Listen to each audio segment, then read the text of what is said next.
This episode of the podcast is brought to you by Anchor. If you haven't heard about Anchor before, I'm here to fill you in on the secret. Anchor is the easiest, most efficient, and most stress-free way to make a podcast. Anchor provides you all the tools you need to record, produce, and edit your podcast, and it's available right at the edge of your fingertips or from your laptop and computer. Anchor will distribute your podcast to all of the major podcast platforms like Spotify, Apple Podcasts, Google Podcasts, so it's the easiest and best way to make your voice heard. And even if you're just starting out, or you're a podcast veteran and you've had one for 7 years, you can make money from your podcast with no minimum listenership. Anchor has everything you need to help make your voice heard. And best of all, Anchor is free. Everyone should have a podcast, in my opinion. And if you are thinking about making a podcast, definitely you should make a podcast with Anchor. So go ahead and download the free Anchor app or go to anchor.fm to get started. That's anchor.fm. Good morning, world. Welcome to another episode of Xendependently Minded. If you are a new or returning listener, I hope you enjoyed this episode.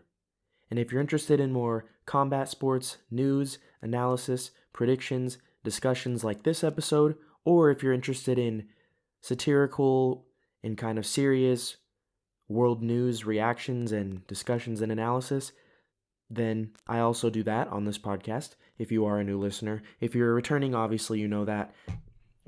There are some people who listen to both my Xendependent News and my Xendependently Minded episodes. So obviously, to put it short and quick and sweet, Xendependently Minded, it's combat sports, Xendependent News. Obviously, it's in the name. It's world news reports where I just kind of give my reactions and my humble thoughts, my humble opinions, and sometimes I go off on tangents, sometimes I go on rants. It all depends on what's going on in the news, because I like to stay informed, but at the end of the day, I like to, still live my life. When I was a kid and I watched the news or listened to the news or saw newspapers, sometimes I'd get scared, but as I got older, I realized, for the most part, I think the world is a good place. It's a great place. Life is great. Sometimes it has its ups and downs, and it depends on who you are. I'm blessed and grateful to, be an American, have a lot of rights and freedoms. I know a lot of people around the world don't, and my heart goes out to them. I pray for them all the time. But yeah, what I'm trying to get at is life can be great, but at the same time, it's good to know what's going on in the world. But obviously, this is Independently Minded. This is going to be my episode where I discuss and kind of do a little bit of analysis and then make my official predictions for the upcoming, really fun, exciting UFC card, UFC 262.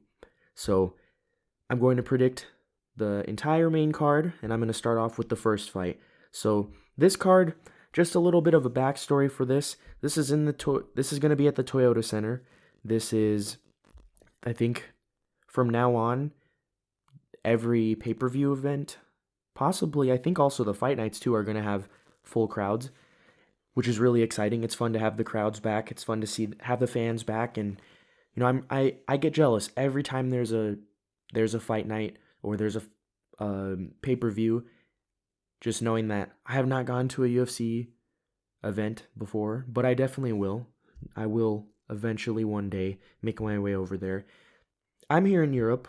If you guys are new, you probably don't know that, but if you're returning, you've heard me say it a million times. I am here in Europe, so sometimes a lot of times actually, there are events that are held in Europe, so I just got to be patient and wait, because I'm not trying to fly back to the United States. It's really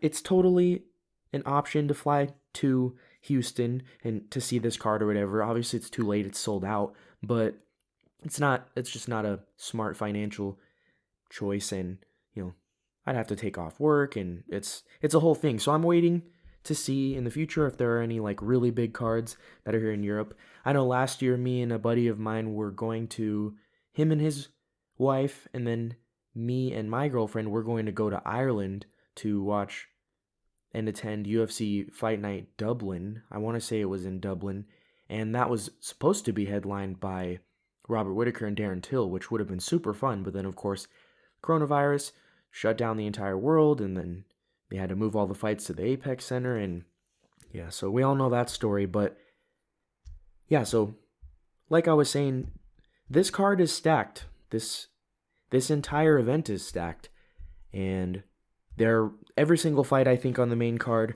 with the exception of one, which I'll talk about later and get specific. All of them are going to be really entertaining. I'm really excited for all of them except for one, and I'm sure you guys know which one I'm talking about. But originally, there was also going to be Nate Diaz and Leon Edwards fighting, that card was so insanely stacked, and it's still really good without that fight. But obviously, it took a hit, and it's okay. The life moves on, and this card is still really great. So, nevertheless, very first fight on the main card, we have a featherweight bout between Shane Burgos and Edson Barboza. So, Edson Barboza, obviously, he fought at lightweight for his entire UFC career until just recently, and he moved down to featherweight. He was losing at lightweight, whatever the reason, and he's been looking good. After he lost that fight to Paul Felder, I wasn't really sure what was next for him, but his move down to featherweight, he's looked good. In my opinion, he beat Dan Ige, so I count that as a win to him. That's just my opinion. So far at featherweight, he's looked good. I think he has 3 wins in the featherweight division. He looked good against Dan Ige. Yeah, he technically lost the fight. It counted as a loss for him, but yeah, he's looked really good at featherweight. He's always dangerous. He's one of the best kickers, if not the best kicker.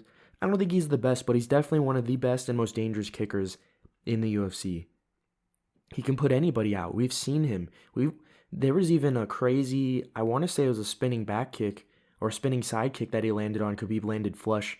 Didn't really look like it hurt Khabib, but that could have put anybody out. It's just, Khabib is a machine. He's a whole nother type of human.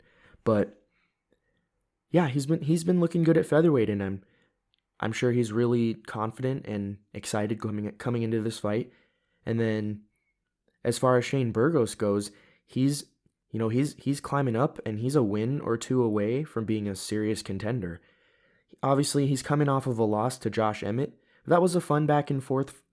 It's just, he showed how hittable he can be in that loss to Josh Emmett, and it just, like I always said, every time I do like an analysis and then take notes for the fights, for the event that I'm going to discuss and predict, I watch their most recent fights, and I kind of try my best to, take notes and prepare for things that, I'm noticing that I think will play into and affect the outcome of the fights. Obviously, I want to make the most educated prediction that I can. So, that all being said, I think Edson Barboza is just too dangerous, and he's looked too good. He's looked too sharp.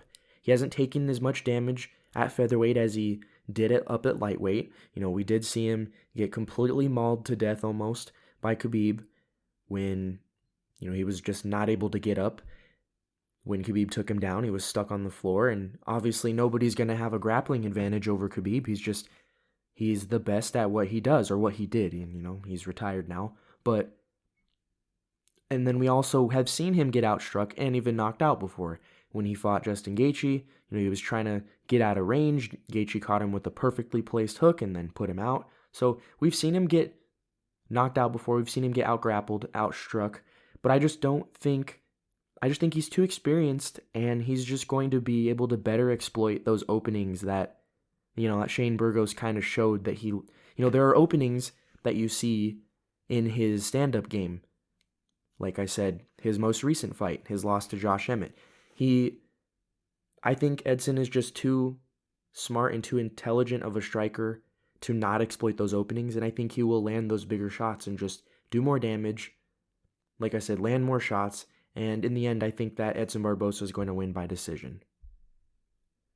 So, the next bout on this card, I was a bit confused when I was looking over this card about a month ago, and I saw Katlyn Chookagian and Vivian Araujo? I don't really know how to say her name. But when I saw them on the main card, and then Edmund Shabazian and Jack Hermanson on the prelims, that was weird to me. But then they moved the Hermanson and Shabazian fight to the main card, and then I think it got canceled. Yeah, it got canceled. I don't really remember the reason why, which sucks because that's a really exciting fight, and I don't know why that was on the prelims and then this fight was on the main card. I'm not trying to be disrespectful. I enjoy watching both girls fight. I respect them both. Like I always say, I respect all fighters, no matter how good or bad or just average you are. I respect you. It's just, this fight I'm not as excited for. I'm not trying to lie and put on a facade and fake my excitement. But that all being said, Katlyn Chookagian doesn't have any finishes in the UFC, but that doesn't mean she's not good. She doesn't really try to finish people, but, she does enough to win. She's got skills. She's a good fighter. She's decent on her feet, and the only time she's been finished is by basically the top tier fighters in her division. And, obviously she challenged Valentina Shevchenko for the title, got knocked out, and, that's nothing to be ashamed of. Valentina Shevchenko is beating everybody. There are only a couple people on this planet that I think can possibly beat her, but even then, I'm probably going to favor Valentina. And then also she lost by TKO from body shot to Jessica Andrade, who's another really dangerous fighter. And yeah, so like I said, she doesn't get finishes, but she also doesn't get finished often. She's shown her ability to go the distance and occasionally, and most often times, win by decision. She has a couple decision losses, but she has decent striking, and yeah, she's not a bad fighter. She's one of the best in her division, but I don't think she'll ever be champion. And then Vivian, she has decent striking, but she wins more often when she can get a hold of her opponents and take them down. She has stood and banged with people before, but she has more success when she's, using her advantage in the grappling department and trying to get a hold of people and taking them down. She's also shown flashes of her power, along with the usual showcase of grappling. So I just think Vivian is going to show that there's levels to this game. She's got better grappling than Katlyn, and her striking, I think their striking is about even. I think Katlyn probably has a slight edge, but because Vivian has that threat of the power and the takedown, I just think her pace and her volume it's going to overwhelm Katlyn. And I think if she can get a hold of her and take her down, I don't think Katlyn's going to have a good time on the ground, and I don't think she'll be able to get back up. I just think Vivian's submission game is too strong, and that all being said, my official prediction for this fight is Vivian Araujo by submission in the second round. So the next fight on this card, we have a flyweight bout. For some reason on Google, it's listed as a bantamweight bout.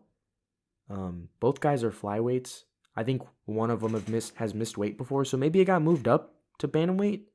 No, they're both flyweights. So it's a flyweight bout between Matthew Schnell and Rogerio Bontorin. So Rogerio has really credible jiu-jitsu skills, and he's always usually a danger when he's on the ground.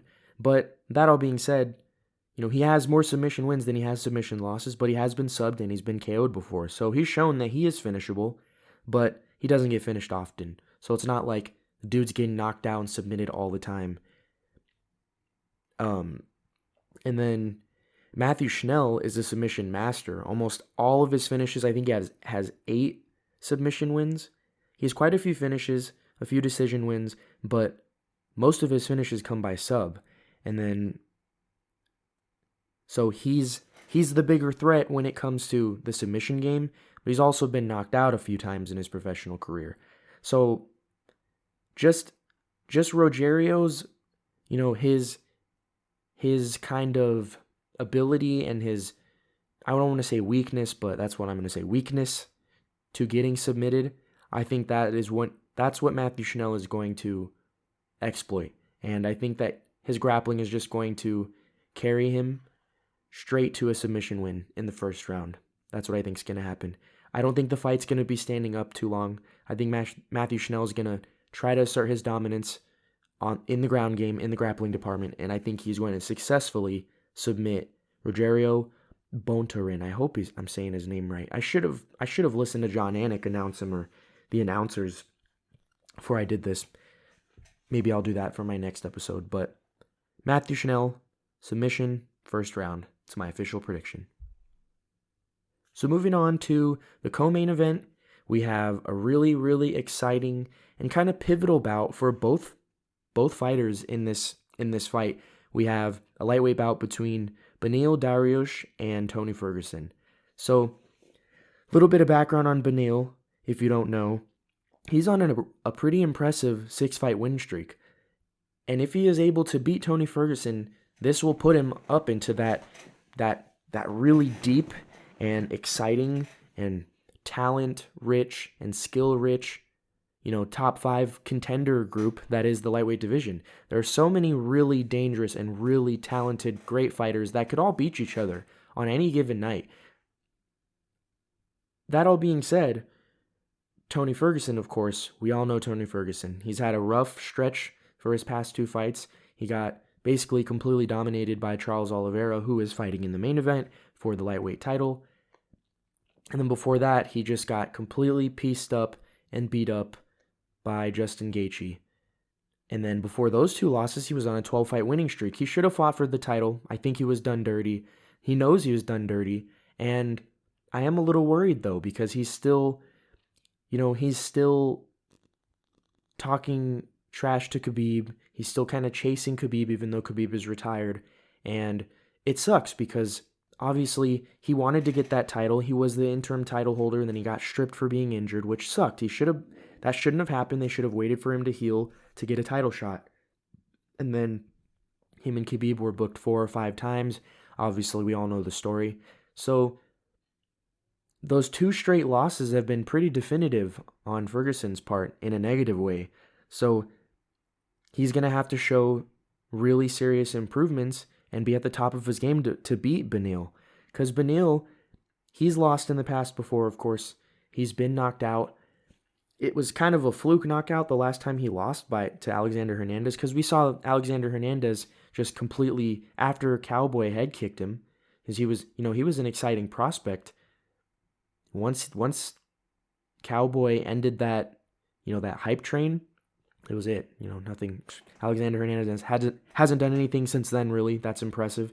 And there's a possibility he could get cut soon. I don't know. I'm not really a big fan of him anyways, so he got what he deserved when he talked trash to Cowboy and then, was too cocky. Thought he was just going to get an easy pushover win over a journeyman, but he was proven wrong, and it was a badass moment on Cowboy's part. But Beneil has been, like I said, he's on a 6-fight winning streak. He showed his ability when he fought Drakkar Klose, his ability to get hurt, but just showcase how athletic he is. And he was able to weather that storm and catch Drakkar when Drakkar was, no pun intended, closing in on him. He was able to catch him, hurt him, and then drive him back and then finish him by knockout. That was a really exciting fight. One of the most exciting knockouts, in a while. It was such a crazy, wild turn of events. And then with Tony's always had that unorthodox style, but his toughness and his athleticism has always carried him. He'll either tire out opponents or he'll eat shots and then either stay standing, or we've seen him get knocked down and then he was able to, when people jump on top of him, cut him up or submit him. He's just very unorthodox, very athletic, very durable. But that all being said, when you get hit by that many shots, and when you see how many shots he took against Gaethje, you cannot, no matter, that just showed how tough Tony was. He was able to make it all the way till the 5th round, I think. Or was it? It was either the 5th. I think it was towards the end of the 5th round. Nobody has been able to withstand Gaethje's onslaught for that long, except for the best guys. Like Dustin Poirier did a better job with defense and wasn't really eating as many shots. His leg was getting torn up. And then Eddie Alvarez, of course, is a really tough guy, but Tony was just taking Justin's hardest shots, and he lasted long, but eventually your chin and your athleticism is your athletic ability to take shots is going to run out, and that's what we saw with him. So obviously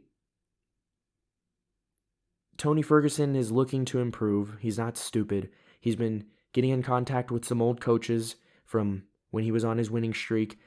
He's working on his boxing with Freddie Roach, which is really, really exciting. That's a very good look. Obviously, Freddie Roach is one of the greatest boxing coaches of all time, if not the greatest. And obviously he's been working on his stand-up, on his boxing, which is really exciting. It's a reassuring thought if you're a huge Tony Ferguson fan, which I am a huge Tony Ferguson fan, but I am also a big fan of Beneil. So this is a tough one for me to, it's one of those things where we're not going to know until we see the two guys in the octagon, because it's all really speculation, because it's either going to go two ways. Tony is going to look the exact same, and Beneil is going to be able to dominate him with his wrestling skills because he's got a lot of submission wins. And, when it comes to the grappling department, he's more of an offensive grappler. And up until we saw, we've seen offensive grapplers have success early on against Tony Ferguson, like when Kevin Lee fought him. He was able to take him down. He was landing shots on him, but then Tony was able to find a way to submit him. That's what he's done that so many times, and it's super amazing, his kind of escapability and his tenacity to be able to overcome adversity and then eventually come out with the win. And then when Charles Oliveira took him down, he was able to avoid the submissions, and he almost submitted Tony, but Tony is so tough. And we all saw that arm picture, or if you saw the whole fight, everyone thought he was going to tap, but he didn't end up tapping.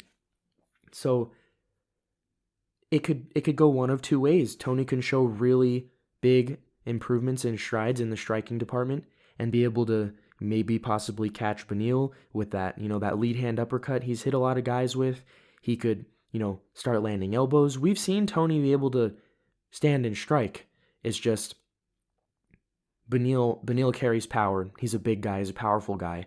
We don't know. I'm assuming Beneil is going to come in and try to dominate him, take him down, and then just kind of hold him and do damage and control for 3 rounds. I don't think he's going to come in and try to knock Tony out. I could be completely wrong. You never know. But just looking at Beneil's track record and just his fighting style, he's probably going to try to take Tony down and maybe even try to submit him. But it all just depends on if Tony has improved and adjusted or just revamped his style. The problem with that is he's 36 or 37. He's getting old, and it's hard to teach, the saying, it's hard to teach an old dog new tricks or whatever. I'm probably butchering that quote, but that applies when it comes to a fighter like him that's been around for so long and he's getting older. But I do have kind of cautious, confidence in Tony. I think we're either going to see the best Tony, from the past 2 fights, of course. We're going to see the old Tony, or Beneil is just going to come in and kind of put the nail in the coffin for Tony. I don't think Tony's going to get cut if he loses, but, it's not going to be a good look because, going from a 12-fight win streak to 3 losses in a row, that's heartbreaking. It's heart-wrenching if you're a fan of Tony or if you're Tony himself. So this is a hard one for me to decide, but I really do truly think we're going to see a better Tony Ferguson. And one of the things that's like another thing we saw, Tony was fighting a lot of 5-round fights, and there are times that he would lose a round or 2, but then do more damage, and then, there weren't a lot of decision wins on that 12-fight winning streak. There were only a couple. So Tony will have to push a pace and try to come forward, and he just has to be careful because Beneil has power, but also Tony has a chin. So this is going to be a tough one. This is a tough one for me to decide, but I think that Tony is going to find a way to start cutting up Beneil, and it'll either be doctor stoppage or it'll be a submission win.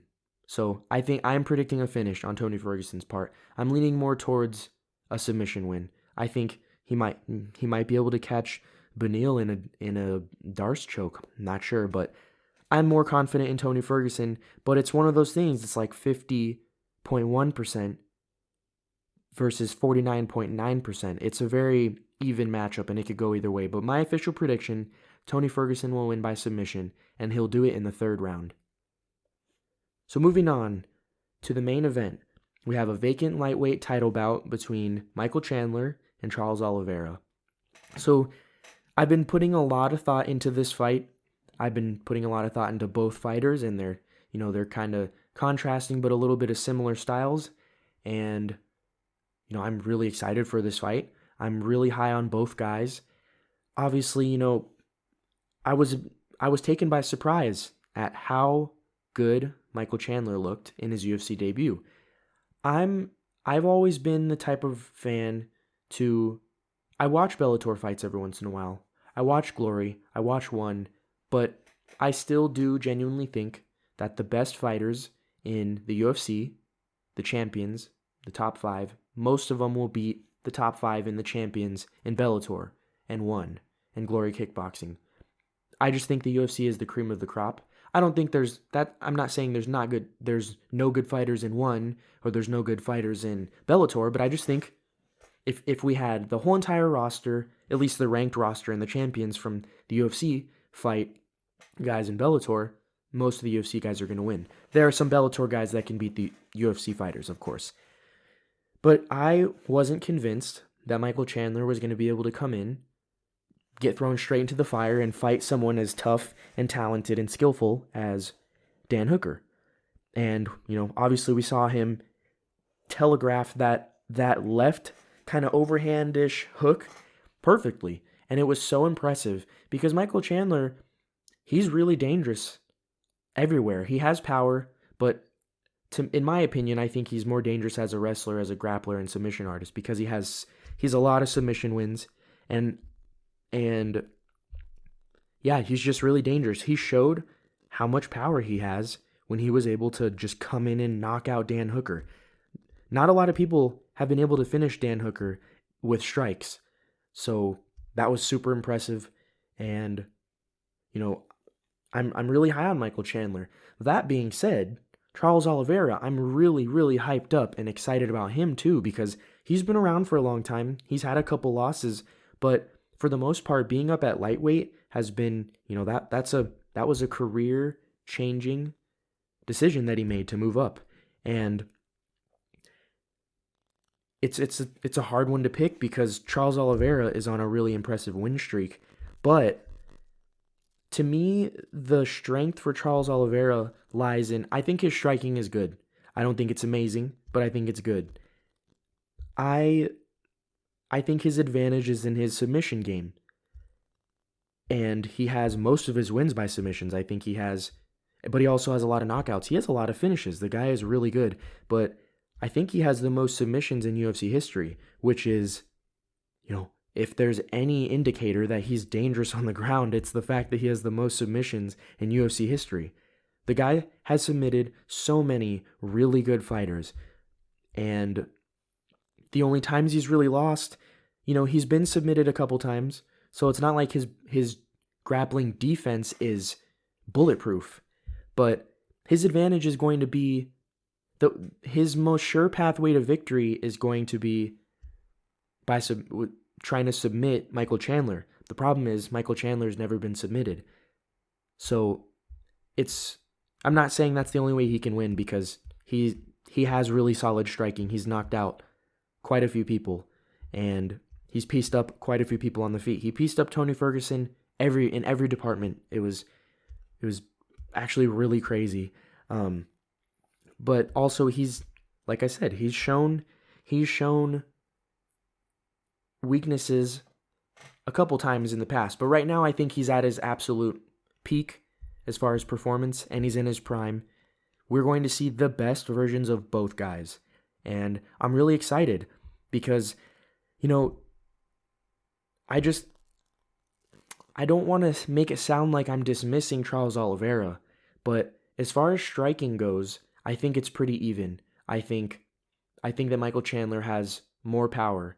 As far as technical striking, Charles Oliveira and Michael Chandler are very even as far as technical ability with striking. And then when it comes to wrestling, they're both really good at wrestling. But if I'm going to go off of, which I always do, if I'm going to go off of track record, Michael Chandler has never been submitted before. So if the striking department is pretty even, power advantage going towards Michael Chandler, he's going to be the bigger threat, in my opinion, on the feet. And then when it comes to the grappling department, we've seen Charles Oliveira get out grappled. We've seen him get submitted, but we've also seen him submit 1 million people. So I just think Michael Chandler has less resistant paths to victory. I think he has more ways to win. And I really do genuinely think he's going to win. And I think it's going to be a really good fight. There's going to be flashes from both fighters. We could possibly see a rematch. I think it's going to be a war. But I think Michael Chandler is just going to show how tenacious and, just how serious he is, how good of a fighter he is, how talented he is, and how, like he's been saying, he's been saying he's the best lightweight in the world for a long time. A lot of people didn't take him seriously because he was in Bellator, but then he came to the UFC, knocked out one of the best and solid, tough lightweights in the world. So I do think there's going to be a back and forth for a while. We're going to see really good grappling, really good striking, but I think Michael Chandler is going to come in, and I think he's going to knock him out. He's going to knock out Charles Oliveira later into the fight in the 3rd or 4th round. I'm going to say 4th round. Michael Chandler via knockout, round 4. And we will have a new lightweight champion. And then, it depends. Dana White was saying, obviously, it depends. There are a lot of lightweight fights. There are a couple. So the Tony Ferguson Beneil Dariush fight, that could potentially bring the next contender, the next title challenger. And then the Dustin Poirier Conor McGregor trilogy bout, that could bring up the next. I am convinced that if, obviously, whoever wins between Dustin and Conor deserves the title shot. Dustin would deserve it more if he gets the win. Conor, I think he'll deserve it too, just because he's the number one, I think he's the number 1 ranked lightweight. So if you're beating the next guy up in the rankings, you should get the title shot. But, something could happen there. Maybe one guy gets too injured and he's not going to be ready in time to fight whoever does get the belt. But no matter who it is, if Charles Oliveira or Michael Chandler wins and fights any of those guys I just listed, Tony, Beneil, Dustin, and Conor, all of those possible fights will be so exciting and so entertaining. So we have an exciting lightweight division. And then, of course, we have more fights coming down the line, more events coming later this spring and in the summer. And I'm just super excited. The UFC is, for the past few years, they've just been the cream of the crop. They've been delivering as far as consistent fight cards and fight nights. There have been a couple duds. The Jessica Cynthia Cavillo fight night, that was rough. Though that was rough. Neither of those girls, no offense, should ever be the main event of any fight card ever. But yeah, I'm really excited. Sadly, I started a new job, so I'm not going to actually be able to stay up and watch this card live. I have to work on Sunday. But basically what my strategy is I'm going to wake up, I'm going to clear all my notifications, I'm not going to look at anything, so I'm not going to know what the outcomes are. And then maybe on my lunch I'll go try to watch the fight replays without getting any spoilers. It's hard, and I've never actually had to do this before. I was always able to, I'll take that back. A couple times I've had to miss them and it got spoiled, but I'm going to try my best to just try to replay the card at work. So I hope you guys enjoy the episode. I hope you're as excited as I am, and I hope you are able to watch the fight card, and I hope you enjoy the fights. Thank you for tuning in to this episode of Xendependently Minded. Please continue to support this podcast, either through listening, sharing, donating crypto, or if you go to my page on anchor.fm, you're able to also support. There's a support tab on there and an option. I've been thinking about, I created a Patreon account. I'm not quite too sure, with my new job and then going to school full time. It's a bit, I'm going to keep at the podcast. It's something I'm passionate about. And if you're passionate about something, you care about something, you're always going to make it work. You're always going to make time, find time for it. I'm not sure. I don't really know how Patreon works. I don't want to have to charge someone to listen to an episode because it's hard enough to catch people's attention and get reoccurring listeners, people that are returning. So I might be on Patreon, but if that happens, I'll put that in the description. I'll talk about it in either on my Xendependent News or my next combat sports podcast. So as always, stay safe, stay away from those crazies out there. Thank you.